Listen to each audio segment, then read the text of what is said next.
What's going on, everyone? It's not been too long since I last talked about a bus, the famous Greyhound Scenic Cruiser. And go catch that video if you missed it. But today, I'm going to talk about an earlier intercity bus and review one of the models of it by American Heritage Models. So, smash the like button for the ACF-Brill IC-41 bus model. I'll bet many of you have never ever even heard of the IC-41. But it was a very famous bus driven by many different bus lines, including Southeastern Greyhound Lines. The IC-41 was a very successful post-war bus for the ACF-Brill Coach Manufacturing Company from 1946 to 1954. Part of its popularity was the massive 779 cubic inch Hall Scott 190 horizontal gasoline engine. Yep, I said gasoline, which was common back then on buses and even heavy trucks. The massive engine put out 240 horsepower and an impressive locomotive like 600 pound-feet of torque at only 1,000 RPMs.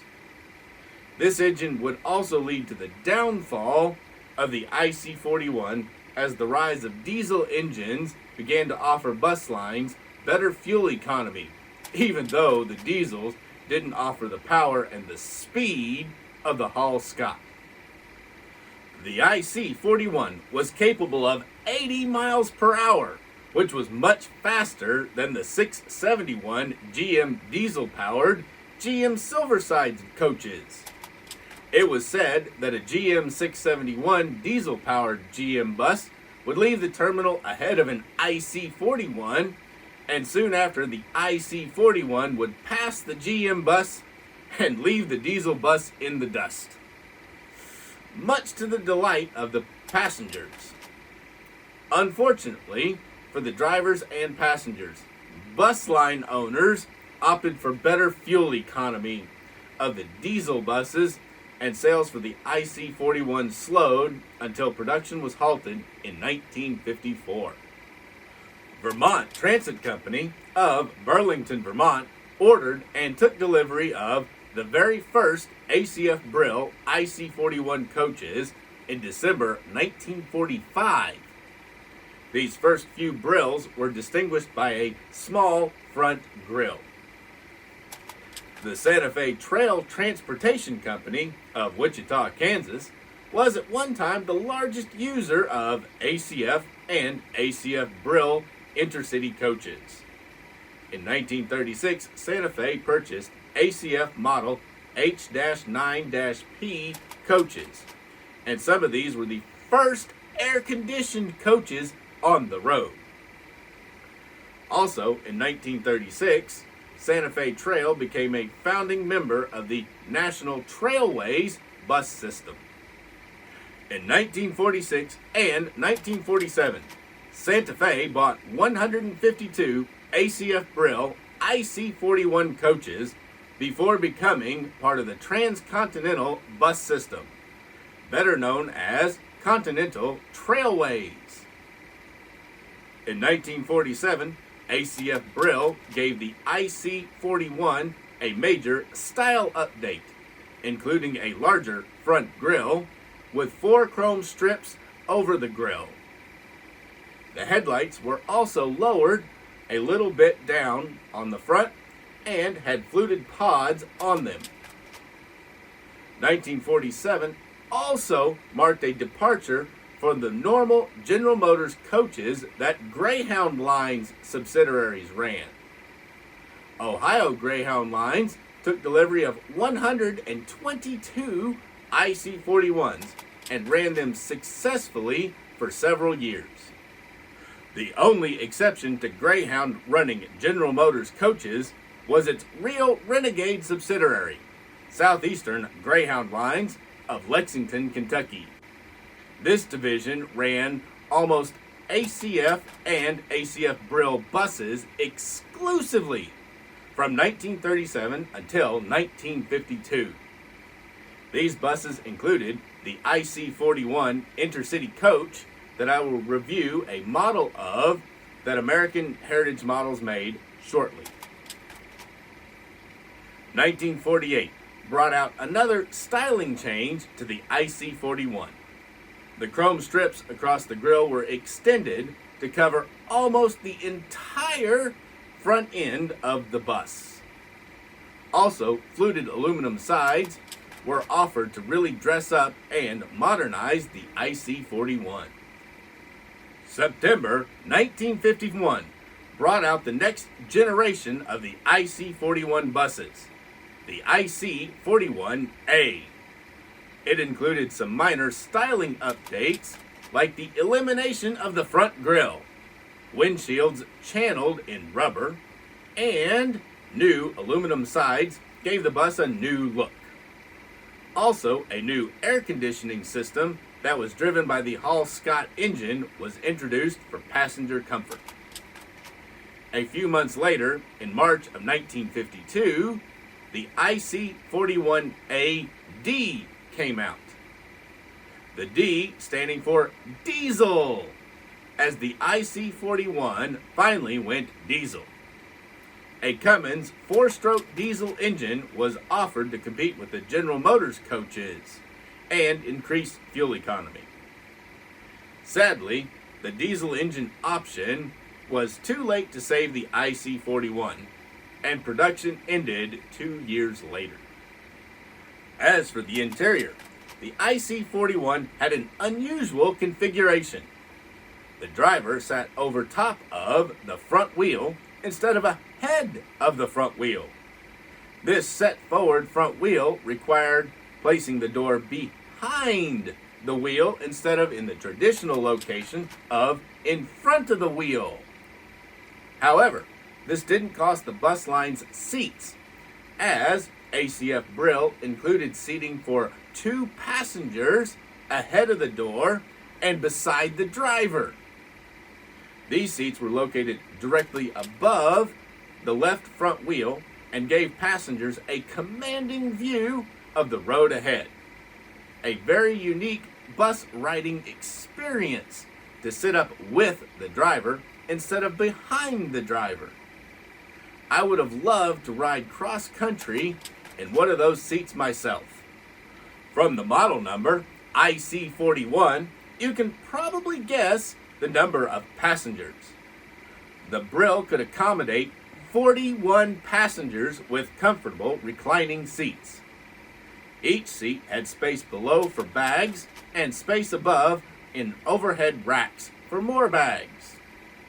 Due to the engine placement under the floor between the axles, belly box space for luggage was limited.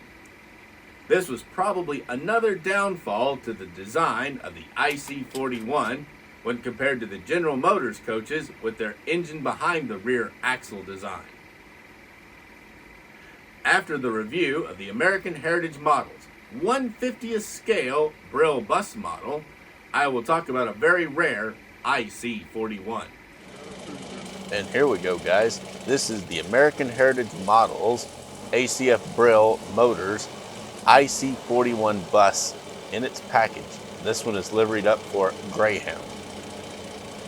And there is the ACF-Brill for Southeastern Greyhound Lines. It's made by American Heritage Models in resin, and it is a 1/50th scale. It is an incredibly detailed little model. It has a bus number of 2165, and then turning around to the front, it has a destination placard of Atlanta. The 2 windshield wipers are photo etched pieces, so they're very fragile and easy to knock off. Mirrors are also photo etched pieces on each side. Individual jewel style headlights in the pods down below, and it has individual jewel style turn signals. The ACF-Brill logo is there, bus number of 2165 on both sides. It has a license plate right here, Georgia plate, and that goes with the Atlanta. It has the big grill on it, and then up top you can see how it has the molded in roof lights, and then it has little individual dual style pieces inside each one of them. Windows are all vacuum formed on this particular model, and they are trimmed with a photo etch piece. They actually can pop out fairly easily, but this is a shelf model and they look really great sitting on a shelf.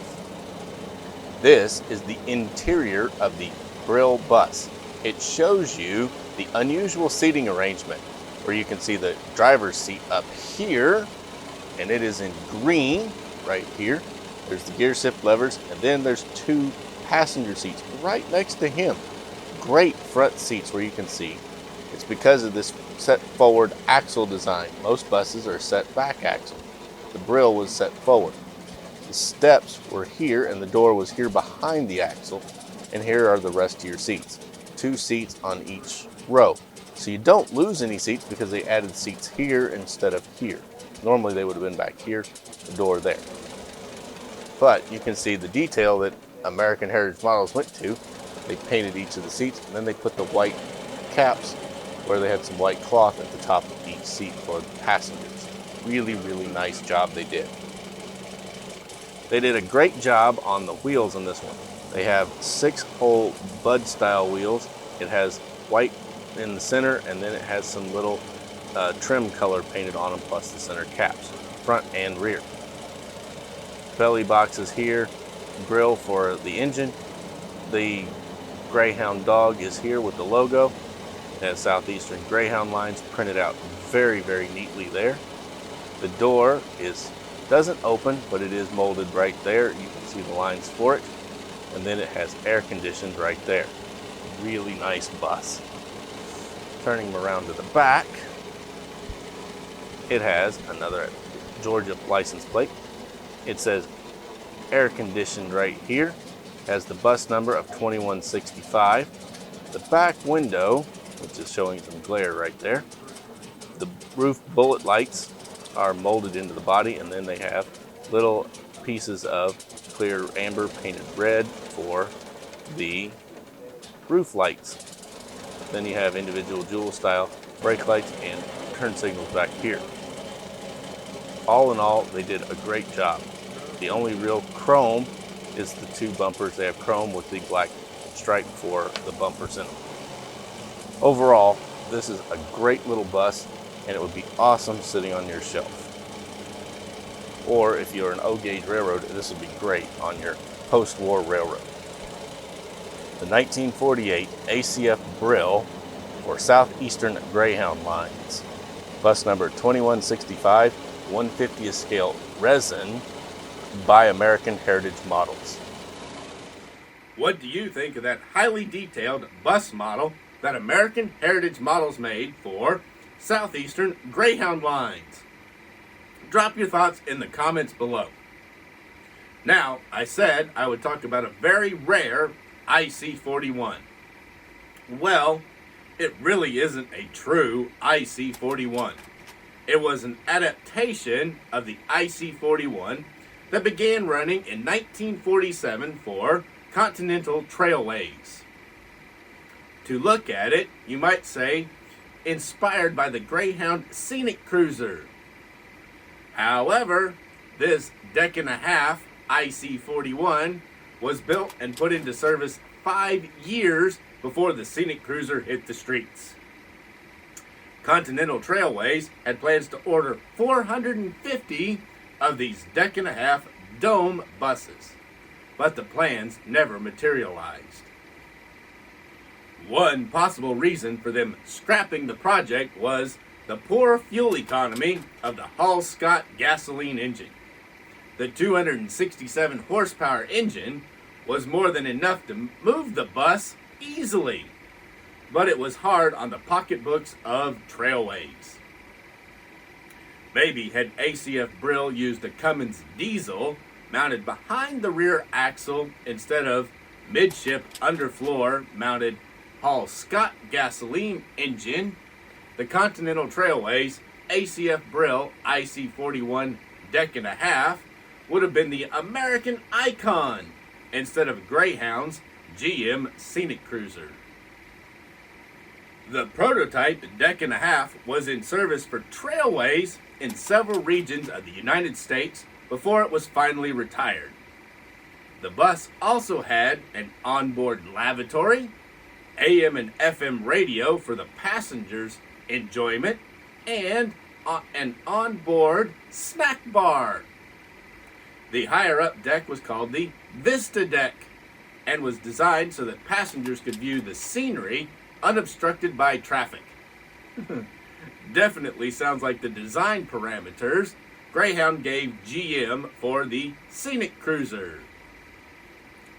I do happen to have several versions of the American Heritage models, 1/50th scale ACF-Brill IC-41 for Greyhound, Trailways, American Bus Lines, and Blue Ridge Lines for sale on my website.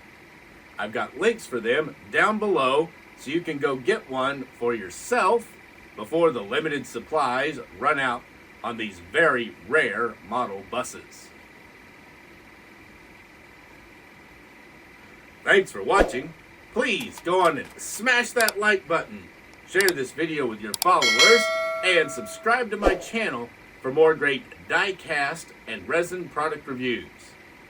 I'm Logan, the 64th Gear Jammer Skeele, and I'll be back soon with another episode of Toy Talk.